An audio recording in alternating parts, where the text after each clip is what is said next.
In this video, I'm going to go through the 5 forces of competition model by Michael Porter. Now, this model is a really good one and a well-used model for understanding competition. It's a model that's been around a long time. It was around 1980 that Porter first introduced this model.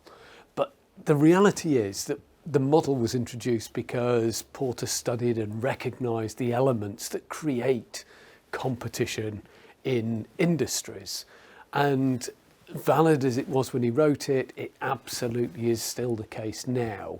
So well worth understanding and a great one to use to evaluate and analyse the competitive situation that any organisation in any industry finds itself within. So what's included in the 5 forces model? Well, essentially, it's easy to think of competition as being just the competition within the industry that an organisation operates within, that competitive rivalry of the industry. But that level of competitive rivalry in an industry is impacted on by the other 4 elements of the 5 forces model. Those being the threat of potential new entrants into the industry, the threat of substitute products or services, the bargaining power of suppliers and the bargaining power of customers. And those elements all create the level of competitive rivalry within the industry. So hence the reason of the 5 forces for it. Now, on this model diagram that you can see here, it also mentions in terms of the potential entrants, the barriers to entry, because how the level of barriers to entry into the industry certainly has an impact on the threat of potential new entrants coming into it. But we'll look at that and the details of each of the 5 forces over the next few slides. So if we start off in the middle of this with the industry rivalry, what are the elements that create that competitive rivalry within an industry? What influences it and what impacts does it have? But obviously the thing there is the level of competitive rivalry affects the profitability of any organisation in it. So we need to understand the level of intensity, because that helps us understand the available profitability in that industry. Particularly relevant, of course, if we were looking to move into a different sector than one we're in, because that would make a difference on it. But the more rivalry there is, the more intense that rivalry is, then the less it is easy to make a profit within that sector. So the intensity of competition is impacted upon by the number of competitors. The more people there are in the industry, almost certainly, the more competitive it's going to be. So there can be sort of exceptions, but fundamentally that is almost always going to be the case. If we have a monopoly, one player in an industry, then obviously we haven't got competition. So the more there are, the more competition there is. The growth rates within the industry impact on the intensity of competition. A slow growing industry is going to be more competitive because the only way any organisation in that sector can grow is by taking it from other players. Whereas in an industry, a sector that is growing, then all organisations can grow without actually having to take market share from others. So that does reduce the intensity of competition if it's a growing market. An area that's often overlooked though, and we'll come on to look at barriers to entry when we talk about the threat of new entrants, but in an area that impacts on the intensity of competition is exit barriers. What would it take? What would it cost? What would the impact be on an organisation to leave the industry, because there are barriers, not least of which could be the cost of redundancy of people working in the organisation.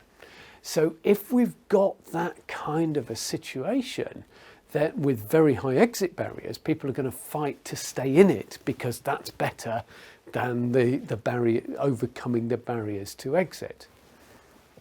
Another element is the commitment from the organisations in it. If it's that industry forms the major part of the players in it and the rivals in there, their business, their organisation overall, then obviously they are much more likely to have a high commitment to it and be determined to stay and get the best possible return that they can do from that industry. If they're not particularly committed and it gets really competitive, it's quite possible that what we might then see is some of those parties leaving the sector. So we can see these different elements on that basis. Another factor that can make a difference as well is the level of differentiation. Just because we're in the same industry doesn't mean everybody works on the same sort of basis. So the more differentiated the industry players can be from each other, the less the levels of competitive rivalry that exist. So what are the bases of competition? And these will affect the level of intensity of rivalry. But the basis in which organisations can compete comes back to the marketing mix elements. The price, can they compete on price? Do they compete on price? Do they compete on product quality, range of variants of the product or service, of course, on that sort of basis?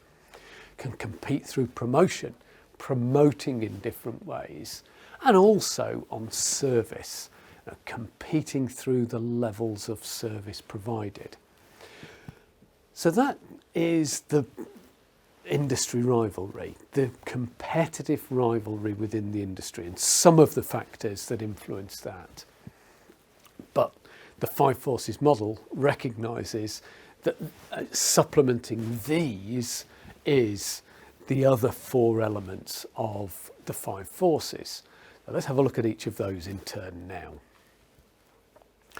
First off, the new entrants threat, the threat of rivalry from new organisations, organisations that are not involved in the industry currently, entering that industry, coming into it. So what is that? How high is that threat of entry? And also, very importantly, what are the barriers? Because the more the barriers, the higher the threat. The less the barriers, the higher the barriers, the less the threat of new entrants. The more barriers that there are, obviously it makes it harder. If we've not got many barriers, then it becomes easier for people to enter into that sector. So when we look at potential entrants then, the threat of entry puts pressure on price. The easier it is for people to enter the industry, the more it puts pressure on price, because a new entrant or a potential new entrant might think, hey, we can undercut the people in there and get a big chunk of business. So the current players can't put the prices up too much because it would be easy for a new organisation to come in and take that business. Obviously though, potential entrants, a new entrant into the sector adds capacity, and that capacity may then exceed the levels of demand for what that industry produces, and that in itself has a downward pressure on pricing. Of course, there might well be that there are some organisations who can leverage capabilities they've got in other activities they're involved in to maximise their capability to enter the market. So what's the similarities in terms of what the industry requires that an entrant might have that would enable them to come in? If those capabilities are similar, then that will increase the threat of entry. Fundamentally, the higher the threat of new entrants, the more the limits on profitability for the organisations currently in that industry. But what are some of the barriers to entry that might exist?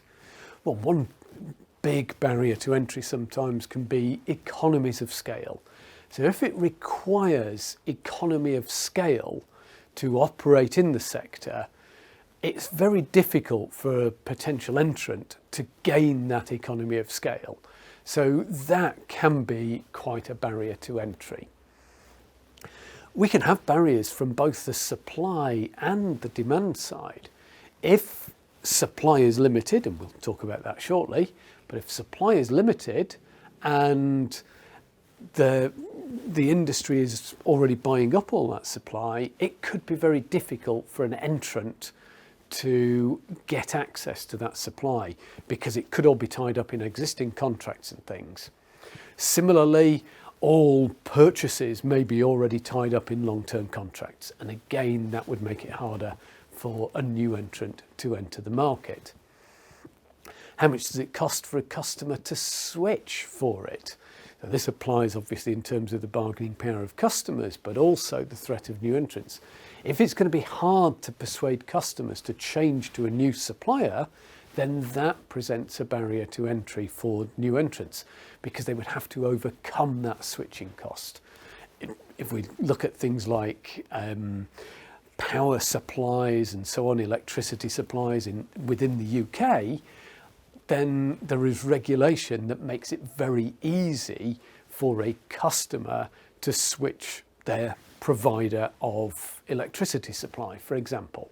So the switching cost is almost zero, and therefore it's easy for a new entrant to come in on that basis anyway and pick up new customers because the customers don't have to do very much to do it, don't have a cost associated with it. Another barrier to entry, though, obviously could be capital requirements. How much would it cost to set up to be in the industry? And that, in some sectors, is a massive barrier to entry that makes it really hard because the pure resource needed to do it is exceedingly difficult to overcome. It isn't always the case, though, but if we need large amounts of capital, how do we do it?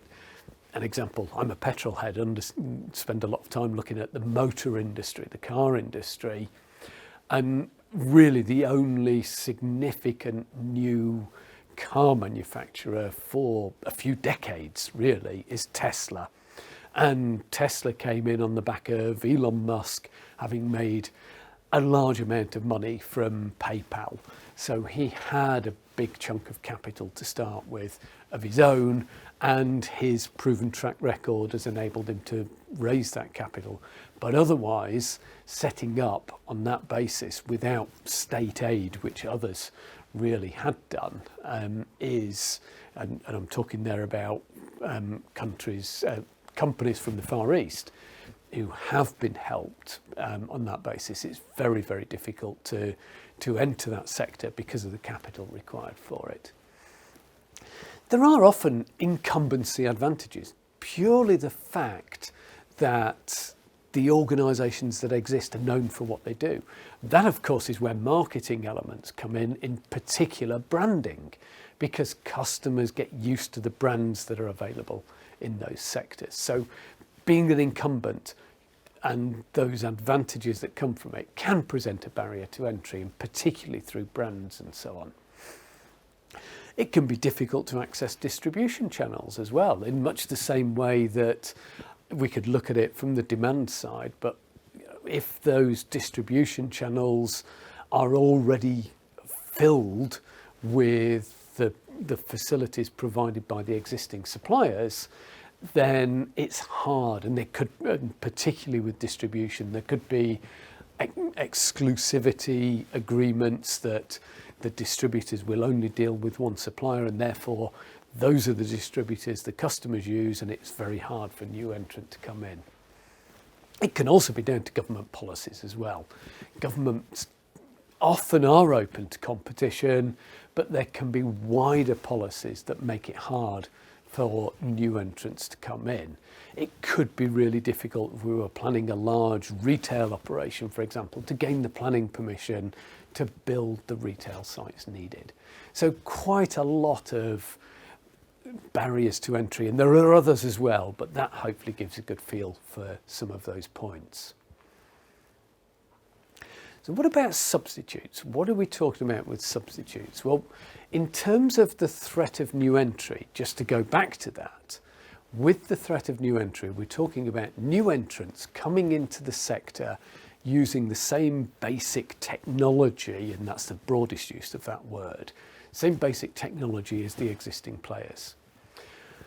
A substitute is the provision of the same outcome for the customer, but provided through a different route.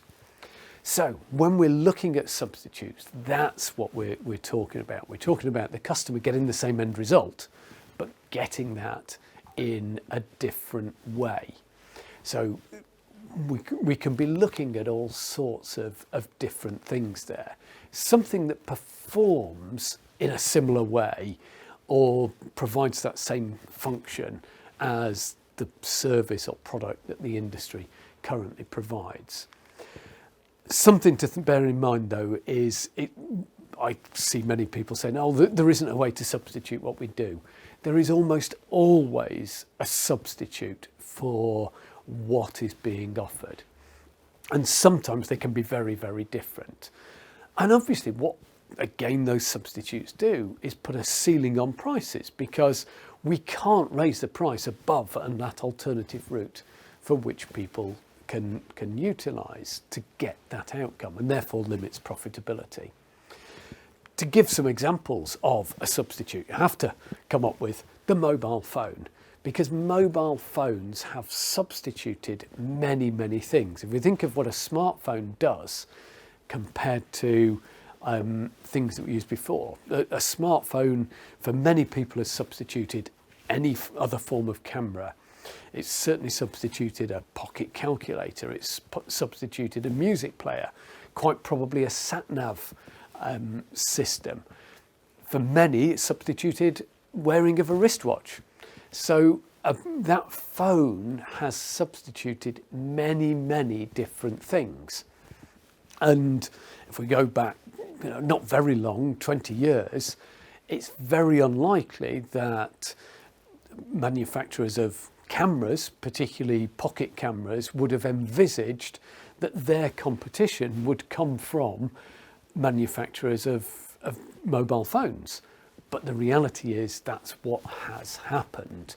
And similarly, all of the other things I've just talked about. In terms of putting cap on prices, we get different forms of transport. So actually, there is that reality that for many journeys within a country, it's often cheaper to fly than to use the train. Does that limit the price of the train? It does a little, but sometimes for many people flying might not be as convenient, but it can be used as a valid substitute. So a plane substitutes for a train or a coach, and therefore actually a car itself.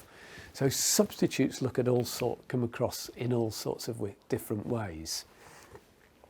So the threat of substitute is always there, and it's always about that price performance trade-off. So there might be an alternative, might be a lot more expensive, but it gives something much better, or it might be cheaper but doesn't do quite as much. It can sometimes lead to a low cost of switching. It's not cost people anything to switch to using a mobile phone instead of a camera, mobile phone instead of a sat-nav. So there can be low cost of switching for customers. That will increase the threat of substitution, certainly, if that is the case. The point with substitutes as well is that they don't often come from players within an industry. So actually, just looking at smartphones themselves, that total kind of revolution to smartphones largely came from Apple. They were around before Apple came along, but Apple weren't in the phone industry, but they changed it to a smartphone sector. Apple previously had changed the portable music sector from one that was really owned by Sony with their Walkman branded products, to Apple with the iPod. So again, an outsider coming in to that industry. So we need to look at what's happening in other sectors to see how they could present a threat of substitution. And that's quite an important area for any organisation to be considering. We look at the bargaining power of suppliers. What are we talking about there? Well, the power of suppliers to negotiate and bargain with the industry. Who has the power? The suppliers or the industry? And so supplier power comes from a few elements. But basically, powerful suppliers capture value for themselves through higher prices that limits the value that the industry can then add in terms of its pricing to its customers. So if we are in a sector where suppliers have power, it limits the profit capability. So what gives suppliers power? If the supplier sector is more concentrated than the industry it's selling to, then it's likely to have power. So if we've got a very few suppliers, but a lot of people in the industry, we have to fight the industry players to get the supplies. So the suppliers then have bargaining power because they can say, oh, well, if you don't pay this price, we'll sell it to somebody else who will. So that has that impact. It's not dependent. If the supplier is not dependent on the industry it's selling to, if it could sell its output to elsewhere quite readily, then they have power. What if as the player in the industry, it costs a lot of money to switch from one supplier to the other because those inputs might be substantially different and require changing processes? That gives power back to the supplier because we can't afford to change suppliers on that basis. Are they differentiated? If each of those suppliers has a differentiated product, then they've got that bargaining power in much the same way, as I said, within the industry that we operate within ourselves. I've just said in the previous slide in terms of substitutes, they're always present. But obviously if substitutes aren't easy in relation to what we're buying from suppliers, in terms of that, then the suppliers have power for it. There is also always the threat of that supplier integrating and taking on the role of the industry itself. Is it in a position where it can extend its offer so it's not just a supplier to the industry, it joins the industry? If so, again, the suppliers have power. So if that's the supplier power, what about the bargaining power of buyers? Well, essentially, we could look at it almost as being the opposite way around to the suppliers, because then when we're looking at the bargaining power of buyers, the industry becomes the supplier to those buyers. So in terms of buyer power, obviously though, if we've got powerful customers, then those powerful customers capture value for themselves. So they will get that value by forcing the prices down, because if they've got the power, they can say this is the price we're going to pay, and they push the prices in the sector down. And they can demand better quality or better service because they've got the power to do that. So when do customers, the buyers, have power, have leverage?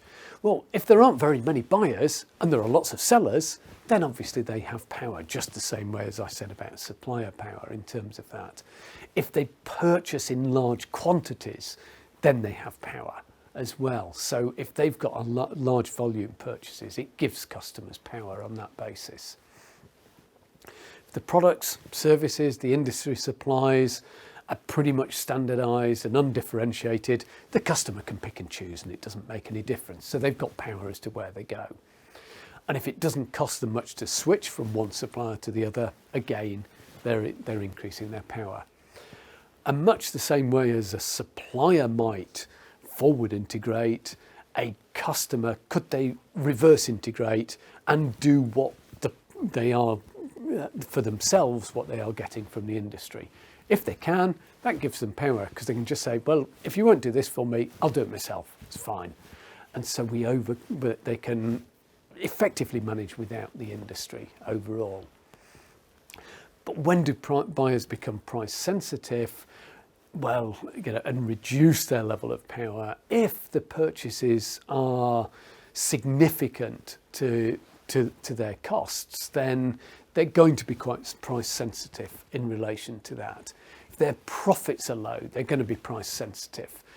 These actually do potentially make the buyers need to be more cautious in terms of what they do. If their quality isn't much affected though by those purchases, then they're not going to worry about price. They'll go to somebody else quite readily in terms of that. Or if the product is only a very small part of what they're doing, then actually, they can easily switch costs, and they become price sensitive though on that. If that product has little effect on the costs of what they do, then if we try and increase the price, it maybe doesn't make much difference, but they're not going to, they'll easily look to swap elsewhere for that. So we have to understand the power of buyers and the power of suppliers in terms of what we're doing. So that is Porter's 5 forces model in a nutshell. Hopefully giving you a reasonably good understanding there. There are lots of ways to think about each of the 5 forces, but what I would certainly recommend doing is watching a video that was done in the late 2000s, I think it was, by Michael Porter with Harvard Business School, Harvard Business Review, when he revisited the 5 forces to kind of bring them up to date at that stage. Rewrote the article, and you can access that article if you've got your CIM membership through the EBSCO host element that's available to CIM members. You can find the article, really great one, worth reading, and the video, which I'll put the link on here for, is also well worth watching. But if you've got any questions, you want to know more and how this impacts on your sector, please get in touch. Always happy to try and help you apply this to the organisation that you work for and use the 5 forces really effectively. But thanks for watching. Hope that's been helpful for you.